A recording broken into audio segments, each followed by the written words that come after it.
Hello everyone, welcome to my channel Kota journey. तो चलिए अब हम लोग बायोलॉजी का सीरीज स्टार्ट करते हैं। लाइन टू लाइन पढ़ेंगे और उससे जो इम्पोर्टेंट क्वेश्चन बनते हैं वो हम लोग देखते हैं कि किस लाइन से कैसे इंपॉर्टेंट क्वेश्चन बन सकते हैं। तो चलिए हम लोग स्टार्ट करते हैं। Plant kingdom, third chapter, class 11th।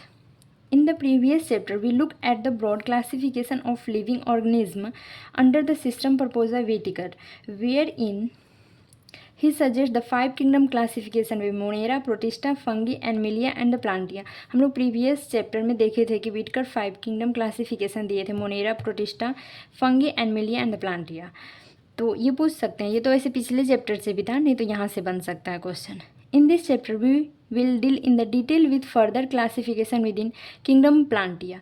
अब ये 5 किंगडम में से अब हम इस चैप्टर में बस प्लांटिया के बारे में पढ़ेंगे, जिसे popularly known as plant kingdom कहते हैं, और इसीलिए इस चैप्टर का नाम प्लांट किंगडम है।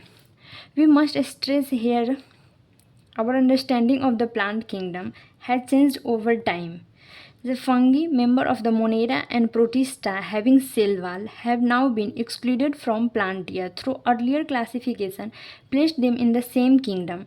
हम लोग पढ़े थे पहले कि 2 किंगडम क्लासिफिकेशन में उसका बेस्ट था कि सेल वाल प्रेजेंट है और सेल वाल अब्सेंट है। तो जिसमें सेल वाल प्रेजेंट था प्लांट किंगडम, जिसमें सेल वाल अब्सेंट थे एनिमल किंगडम। तो जिसमें सेल वाल थे तो सेल वाल किस में, फंगी में थे, मेंबर ऑफ मोनेरा में थे, प्रोटिस्टा में एग्जाम्पल लिया हुआ था क्लोरेला एंड क्लेडोमोनास, जिसमें सेल वाल थे, इसलिए हम लोग इसको प्लांटिया में डाले थे। अर्लियर क्लासिफिकेशन मतलब 2 किंगडम क्लासिफिकेशन के अकॉर्डिंग। तो ये क्वेश्चन बन सकते हैं। So the cyanobacteria as also refer to the blue green algae are not algae, मतलब अब ये प्लांटिया नहीं है। मतलब cyanobacteria also refer to the blue green algae are not algae, मतलब ये साइनोबैक्टीरिया ब्लू ग्रीन अलगी है, नॉट अलगी। इससे भी क्वेश्चन बन सकते हैं कि cyanobacteria are also refer to blue green algae, और आर नॉट अलगी को लिख देगा आर अलगी, तो ये गलत हो सकते हैं। नॉट और अलगी पे भी मतलब हम लोग ध्यान देंगे। In this chapter we will describe algae, bryophyta, pteridophyta, gymnosperm, angiosperm under Plantae. Plantae के अंडर भी हम लोग ये सब पढ़ेंगे, algae, bryophyta, pteridophyta and gymnosperm, angiosperm. Let us also look at classification within angiosperm to understand some of the concerns that influence the classification system. The earliest system of classification under only, यहाँ पे आप question बन सकते हैं कि the earliest system of classification only used only क्या क्या, gross superficial morphological character, और उसके अंडर क्या क्या आ सकते हैं, habit, colour, number and shape of the leaves. They are mainly based mainly on the vegetative character or on the androecium structure. Androecium और गाइनोसियम हम लोग आगे पढ़ेंगे। तो androecium structure given by Linnaeus, such system was artificial, और ये जो Linnaeus के द्वारा सिस्टम दिया गया था वो आर्टिफिशियल। ये ग्रॉस सुपरफिशियल मार्फोलॉजिकल कैरेक्टर, इसमें क्या क्या था, habit, colour, number and the shape of the leaf. और उसके आगे this separated the closely related species such they were based on few character. यहाँ पे फ्यू है, यहाँ पे लिख देगा मेनी या फिर 100 या कुछ भी लिख सकते हैं। तो ये लाइन हम लोग ध्यान रखेंगे कि based on few character. Also the artificial system give equal weightage to vegetative and the sexual characteristic. Artificial system क्या क्या था कि वेजिटेटिव और सेक्सुअल को दोनों को इक्वल वेटेज दिया था, बट ये ऐसा नहीं हो सकता। क्यों? क्योंकि नॉट एक्सेप्टेबल सिंस, मतलब ये एक्सेप्ट नहीं किया गया था। We know that often vegetative character are more easily affected. हम लोग जैसे जानते हैं कि vegetative character more easily affected हो जाते हैं इन्वायरमेंट से, बट ऐसा सेक्सुअल कैरेक्टर नहीं होता, इसलिए इसको इक्वल वेटेज नहीं देना चाहिए, बट आर्टिफिशियल सिस्टम ने दिया, इसलिए इसको हम लोग एक्सेप्ट नहीं किया। तो यहाँ से क्वेश्चन आ सकते हैं कि इक्वल वेटेज दिया गया, नॉट इक्वल वेटेज, उसका not acceptable since they are the more easily affected by environment. तो ये लाइन सबसे क्वेश्चन आ सकते हैं। As against the natural classification system developed, अब इसके अगेंस्ट में जैसे कि आर्टिफिशियल सिस्टम जो किए थे, इससे अच्छा नेचुरल क्लासिफिकेशन कुछ किए होंगे, तो वही हम लोग देखेंगे। Develop which were based on natural affinities among the organism and consider.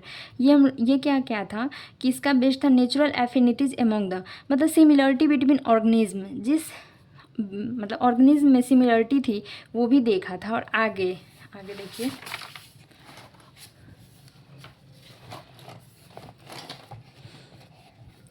Not only the external feature, मतलब ये बाहरी का फीचर नहीं, मतलब बाहर बस नहीं देखा था, बट ऑल्सो इंटरनल फीचर, मतलब ऐसा भी नहीं है कि ये बस ओनली इंटरनल फीचर, मतलब एक्सटर्नल फीचर के साथ साथ but also internal feature. Like अब इंटरनल फीचर में क्या क्या, like ultra structure, anatomy, embryology and the phytochemistry, ये सारे क्वेश्चन बन सकते हैं कि मैं नेचुरल क्लासिफिकेशन किस पे बेस्ड थे, तो external feature but also internal feature, such as classification for flowering plant was given by the George Bentham and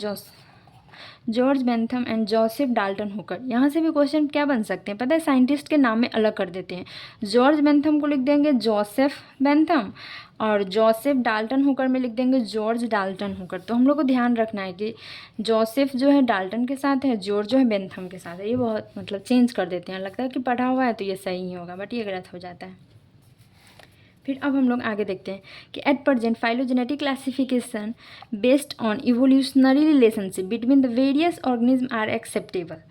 अब हम लोग फाइलोजेनेटिक क्लासिफिकेशन के बारे में पढ़ेंगे। This assume the organism belonging to the same taxa have a common ancestor. अब कोई same taxa है, उसमें बहुत सारे कॉमन एंसेस्टर हैं, उसको तो एक प्लेस पे हम लोग रखेंगे ही।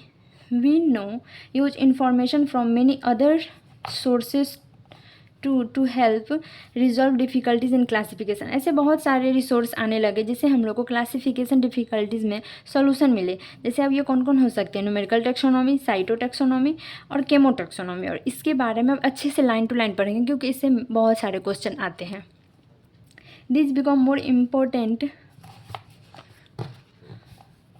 when there is no supporting fossil evidence। तो इसका है numerical taxonomy which is now easily carried out using computer is based on all observable characteristic। अब न्यूमेरिकल टेक्सोनॉमी में यूजिंग कंप्यूटर्स, हाँ पहला पॉइंट हो सकता है, based on all observable characteristic, all observable character, number and code are assign to all the characters and data are then proceed, ये एक point हो सकते हैं। उसमें पूछ देंगे कि कौन न्यूमेरिकल टेक्सोनॉमी बेस्ड है। अब हम लोग आगे क्वेश्चन भी करेंगे तो आप देख लीजिएगा। In this way each character is given equal importance, लिख दिया गया each character give the equal, तो यहाँ पे अनइक्वल कर देगा, या फिर ईच कैरेक्टर को लिख देगा मोर देन 2 कैरेक्टर या कुछ भी। तो इस लाइन सबको मैंने लोग बहुत ध्यान से पढ़ेंगे। Each character give the equal importance है। At the same time 100 of the character can be considered. यहाँ पे अभी हम लोग का क्वेश्चन आया था तो इसमें क्या कर दिया था कि eight the same time few या फिर 1 of the character can be considered. तो यहाँ पे 1 नहीं, यहाँ पे 100 है, इसलिए ध्यान देंगे। डेट इज उसके बाद फिर अब साइटोटेक्सोनॉमी, ये तो न्यूमेरिकल टेक्सोनॉमी का, cytotaxonomy that is based on the site. हम लोग को पढ़ने से ही लग रहा है कि साइटोटेक्सोनॉमी, साइटोप्लाज्म, केमो मतलब केमिकल से, तो बहुत सारे पढ़ने पे, बट नहीं बायोलॉजी ऐसा है कि लाइन टू लाइन जो एनसीईआरटी में रहेंगे ना उस पर मेन है। पढ़ने और समझने से कुछ और भी लग सकता है, मगर लाइन टू लाइन वो मेन है। Cytological information like the chromosome number, structure, behavior and the chemotaxonomy that also use the chemical constituents of the plant to resolve confusion are also used as taxonomist these days। तब हम लोग ये पढ़ लिए।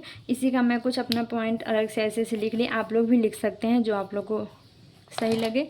बाकी आपको दिख रहा होगा कि मैं क्या क्या लिखी हूँ। तो अब ये हो गए, चलिए अब हम लोग कुछ क्वेश्चन करते हैं। आज तो बहुत कम ही, मतलब पढ़े तो बहुत है, इसी को अगर अच्छे से पढ़िएगा तो काफ़ी टाइम लग जाएंगे। उसके बाद हम लोग एनसीईआर करेंगे जो हमको एलन से मिला है ना, एनसीईआर मिला है वो हम लोग करेंगे।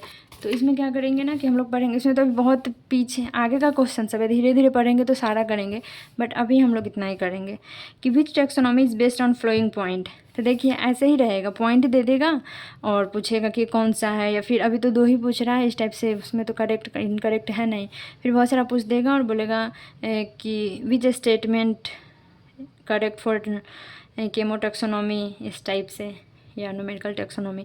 तो chromosome number and the chromosome structure, तो ये है ही, हम लोग को पता ही चल गया कि साइटोटेक्सोनॉमी के लिए है। उसके बाद फिर हम लोग 1-2 और क्वेश्चन करेंगे। हम लोग और ज़्यादा क्वेश्चन आपको हम साथ में ही करवाते हैं, बट क्या है ना कि आप लोग को ये क्वेश्चन दिख रहे होंगे, ये मेरे इस फ़ोन में इंस्टॉल है जिसकी वजह से मैं यहाँ पे नहीं सामने में कर रही हूँ, मैं तो यहाँ पे सामने में कर देती, मैं पहले से कर चुकी हूँ, आप उसे देख लीजिएगा।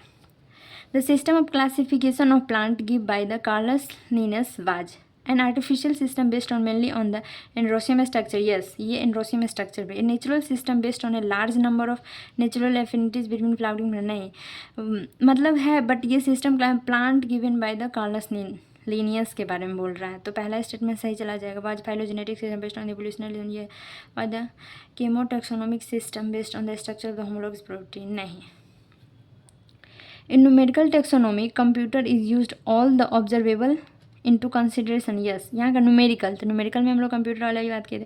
100 of the character can be considered character is given equal importance, हाँ तो 100 यहीं पर अगर 1 इस पर हम लोग फोकस भी किए थे, दोनों स्टेटमेंट सही है।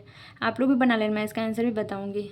उसका देखो match in the flowing question है आर्टिफिशियल, तो मैच इन द फ्लोइंग में हम लोग क्या करते हैं कि जो कॉन्ट्रास्ट है मतलब उसको एक मिला लीजिए, अगर वैसे सही होगा। जैसे कि वैसे तो सब में है बट कोई भी देख लीजिए, अब जैसे सी है, केमोटॉक्स है, साइटो, कुछ भी देख लीजिए। केमोटॉक्सिन जो हम लोग बोले थे केमिकल का यूज़ होता है, तो सी का आर ही है, सी का आर सेकेंड चला जाएगा। बाकी फिर साइटोटैक्सोनॉमी का भी देख सकते हैं, एस, डी का एस भी सेकंड में ही है, तो वही चला जाएगा। तो हम लोग बोले थे कि पहला का फर्स्ट आंसर जाएगा और सेकंड का थर्ड आ गया और फोर्थ का हम लोग बोले थे सेकंड आएगा। इस टाइप से हम लोग बहुत सारे क्वेश्चन कर सकते हैं। अभी तो इतना ही किए हैं क्योंकि आज हम लोग बहुत कम ही पढ़े हैं, तो इस मतलब पढ़े तो इतने सारे हैं बट इसे भी बहुत कम क्वेश्चन बने, इतना ही पेज लग रहा है बट उसको इतने अच्छे से पढ़ना है ना कि ताकि हमको एक पॉइंट ऑल फ्यू 100 1 2 ऐसे करके मतलब कुछ भी पूछे तो एनसीईआरटी लाइन टू लाइन हम लोग का। बाकी फिर हम लोग आगे और भी देखेंगे, डायग्राम वगैरह बहुत सारा कुछ देखेंगे। तो ठीक है, चलिए आप लोग बताइएगा कि आप लोग को कैसा लगा, क्योंकि आप लोग के कमेंट से ही मुझे पता चलेगा कि कैसे क्या करनी है, और जैसे बोलिएगा तो मैं अपने में भी इम्प्रूवमेंट करूँगी। ठीक है, चलिए बाय।